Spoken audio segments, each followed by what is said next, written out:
There is a name I have never said out loud in front of another person.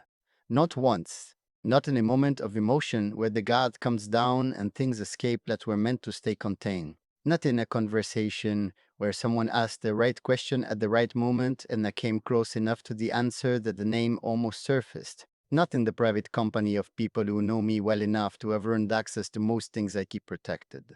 It has stayed inside, completely. In the particular place where I put things that belong only to me and to the person they are connected to, and to no version of my life that exists in front of witnesses.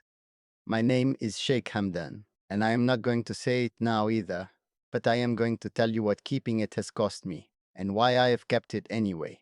Names carry more than people realize, more than the letters that form them and the sound they make when spoken and the person they point toward. A name said out loud becomes real in a different way than a name held silently. It enters the world. It exists in the air between people.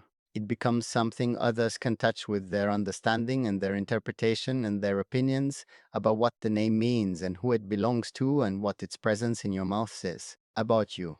And there are some names that I am not willing to surrender to that process. Some people whose existence in my life is too significant and too genuinely mine to allow the world to hold an opinion about. Keeping the name inside is how I keep the person protected. It is the only privacy I have been able to guarantee in a life where most things eventually become visible whether I choose them to or not. I have come close. That is the honest admission inside all of this. There have been moments where the name was right there, where something in a conversation created an opening that the name would have moved through naturally if I had allowed it.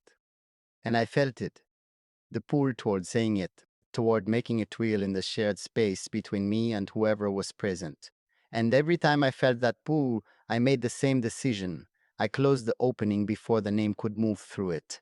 Not because saying it would have been wrong, but because keeping it felt more like love than saying it did. Some things you protect by holding them, and this name is one of those things. The person whose name I have never said out loud in front of anyone knows who they are.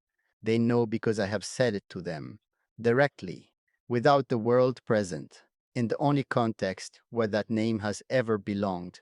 And they know also that my silence everywhere else is not absence. It is the most complete form of protection I know how to offer.